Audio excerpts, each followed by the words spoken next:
Hi Year 4, it's time for another 3 o'clock read. We are on chapter 17. Varjak woke. Mesopotamia was gone. He was back in the secret alley. It was late afternoon and a cold wind was blowing through his fur. It was shaking the fire escapes and drain pipes. Somewhere in the distance a door was banging open and shut in the wind. He could see Omar and Ozzy, Tam and Jess, huddled by those grills in the ground, trying to get some warmth. He turned to look at Holly, but she was gone. Outside the secret alley, a door slammed shut and didn't open again. Things had gone wrong before, but Holly had always been there by his side. She was the one who knew what to do. Now she was gone. A deep shudder of grief ran through him. There was a hole the shape of her inside his heart. It hurt more than any wound he'd ever known. Tam and Jess came over to him. They looked like they'd been crying. "You all right, Varjak?" said Tam softly, placing a paw on his flank. He shook his head. He didn't want to talk. "I know how you feel," said Tam. "I miss her too, more than anything." "And I miss my grandma," said Jess. Varjak's insides felt like snow. He could hardly meet their eyes. What could he tell them? "I was the one you were counting on. I let you all down." Nice illustration too of the cats. "What happened to you back there, Varjak?" said Omar. "It was like you started shimmering and then you just quit. You didn't even fight Sally Bones." Varjak shivered. He could still feel the cold in his whiskers, the bruising in his brain as she entered his mind. "I tried," he said, "but she was so strong." "No one can fight her," mumbled Ozzy. "Not even Varjak." The brothers looked beaten. "We're finished," said Omar. "What are we going to do?" "We're not finished," said little Jess fiercely. "I still think Varjak could beat Sally Bones. She's scared of him." "I don't think so," said Tam. "But something must have gotten to her, or we'd never have escaped." Varjak shivered. All he could remember was the ice blue eye burning into his brain, freezing inside his core. Outside the secret alley, Cludge growled. Tam went to the railings. "The Scratch sisters are out there," she gulped. "Cludge is holding them off, but they look so fierce. What should we do, Varjak?" He joined her at the railings and peered through into the alley outside. He saw Cludge backing away from the 3 Siamese cats.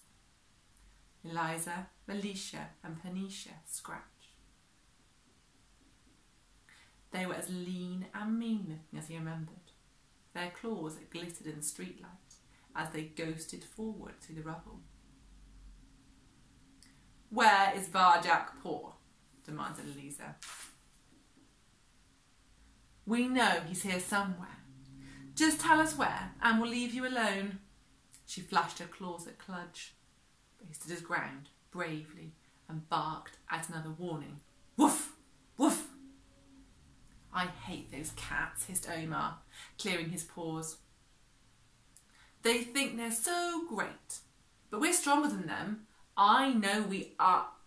"Let's fight them," said Ozzy. Farther distance, a siren wailed. "No, you mustn't," said Tam. "What do we do, Varjak? I'm scared." Varjak's head hurt. It sounded like the Scratch sisters were after him too. He'd better be ready for a fight. He took a deep breath and counted. 1, 2, 3, 4. He reached for his power. There was ice in his belly. Out, 2, 3, 4. Ice in his brain. "Come on," he told himself. "Slow time, moving circles. I know how to do this." 1, 2, 3, 4. But there was only fear in his heart. Out, 2, 3, 4. Sally Bones' ice blue eye in his mind. It felt like his lungs were shrinking. He couldn't breathe. He slumped to the ground, shaking, gasping for breath. The power wasn't there anymore. It was gone. Out in the alley, half a dozen cats crept up behind the Scratch Sisters, a patrol from Sally Bones' gang. Streetlights flickered in the freezing wind. Their shadows danced on the walls. Cludge edged away from them, crouching low in the rubble. "Well, look at this," said the patrol leader. "It's the Scratch Sisters. What do you think you're doing in the city centre?" "Looking for Varjak Poor." "That cat's an outlaw. Sally Bones wants him dead or alive. He's ours." "Dead or alive?" thought Varjak. "What difference does that make? I've lost Holly, I've lost Mrs. Moggs, and now I've lost the power. I've got nothing left. Absolutely nothing. If we find him, he's ours," said the Scratch Sisters. "This is neutral ground." Neutral means it doesn't belong to anybody. The patrol leader shook his head. "Nothing's neutral now. These are our streets, and this is our law." "Our claws are the only law you'll ever know," snarled the sisters. "These streets have always been free for anyone." "Those days are over. The city belongs to our gang, and there's nothing you can do about it." Eliza's tail thudded in the rubble. "Are you disrespecting the Scratch Sisters?" she said menacingly. "Because Scratch Sisters never, ever back down." "Never," said Militia. "Ever," said Panisha. They unsheathed their claws. Their pale green eyes narrowed to slits. They outnumbered them, bristling at the Bones gang. "This is the time we taught you some manners," snarled the patrol leader. The two forces came into a frenzied fighting savagely on the street. Dust and debris swirled around them. Lishpa? Lost where I run now. Dust and debris swirled around them. Cludge kept well away, but the moment of fighting had already taken them out of the alley. Watching behind the bars, it seemed to Varjak the Scratch Sisters were better fighters. Their claws flashed at stunning speed. But the Bones cats would win through sheer weight of numbers. 3 of them swarmed over the Scratch Sisters, and she cursed violently. They were gone from view round the corner before we could see what happened next. Tam groaned with relief. "That was so close." "They'll be back," said Omar. "We've got to get out of here." "We can't leave the secret alley," cried Tam. Her fur and whiskers are ruffled.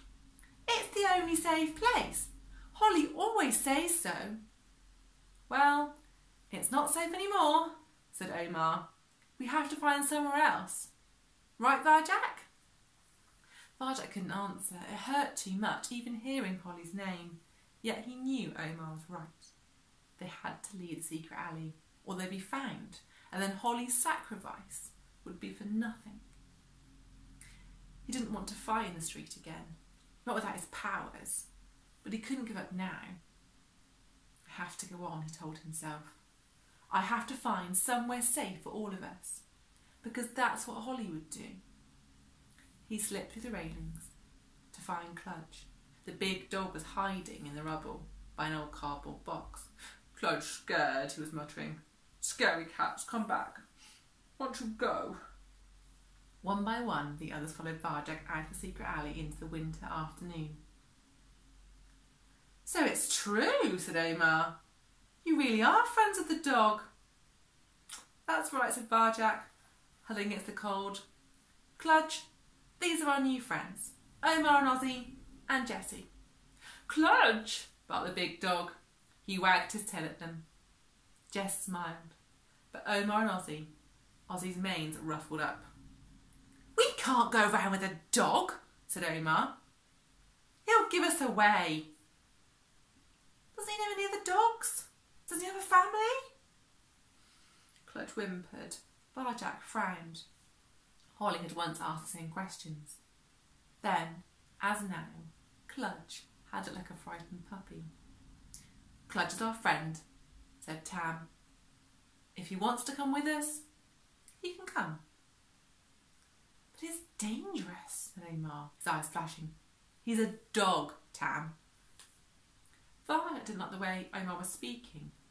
He could see the confusion in Cludge's eyes, could see his grey ears drooping. He turned on Stocky Cat.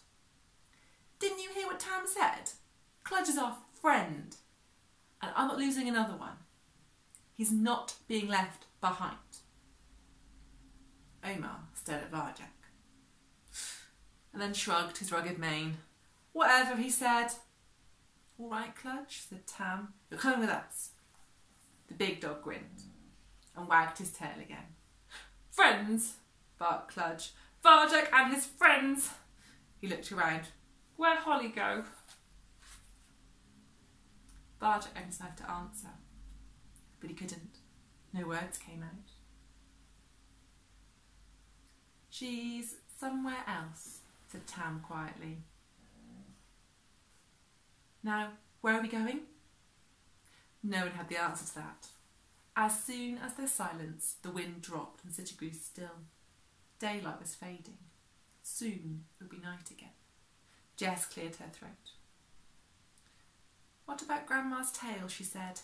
"The secret city where it's always warm and there's more mice than you can eat." A big smile crossed Ozzy's face. "I've heard that tale," he said. "We heard it when we were kittens. Remember, Omar?" "I remember, but I don't know anyone who's been there or even believes it." "Holly always believed it," said Tam.